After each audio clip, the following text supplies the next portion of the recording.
Hi everybody, it's Honest John again. We Americans, well, maybe I'm oversimplifying. I don't think it's just us Americans. Most people, I think, we like things simple.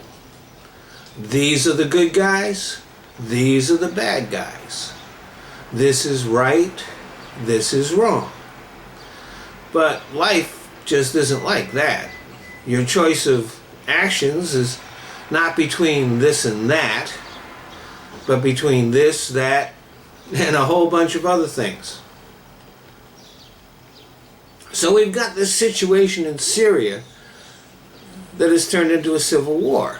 And Bashar Assad is absolutely a bad guy. But that doesn't make the rebels good guys. There are all kinds of different people fighting against Assad. There are jihadists. There's Al-Qaeda, and who knows what else. As we've seen in Egypt and Iraq, what follows Assad might not be much of an improvement. Last week a video was posted that shows a rebel eating the heart and liver of a dead Syrian soldier. And there have been other videos of atrocities committed by both sides. I mean, these guys doing those atrocities could be the future leaders of Syria. In the meantime, here at home, politicians on both sides of the aisle are clamoring for the Obama administration to do more. But exactly what should be done isn't very clear. There are calls for a no-fly zone. At this point, that would be purely symbolic. The rebels have been armed with surface-to-air missiles, and Assad's air force isn't being used very much since they lost a few planes a few months ago. John McCain sounds like he wants us to invade, but when you ask him to be more specific, he just becomes more vague. Most of the politicians say they want something done, but don't want military involvement.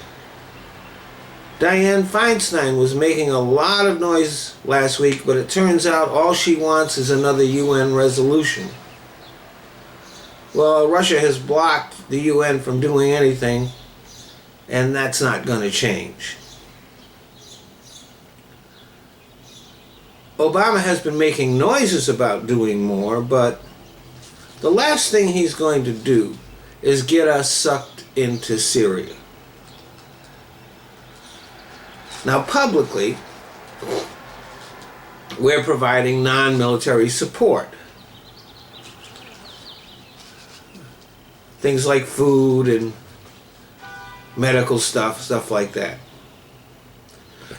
And of course, we have no idea what we're doing in secret.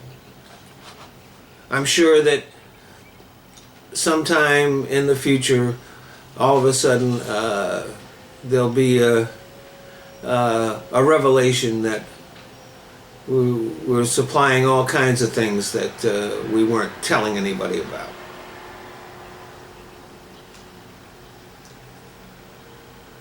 So we've got all these politicians on both sides of the aisle beating their chests and strutting for the cameras and saying we should do more, without actually saying what that more is. As a longtime diplomat put it, they're making a lot of noise about doing very little. Thanks for listening.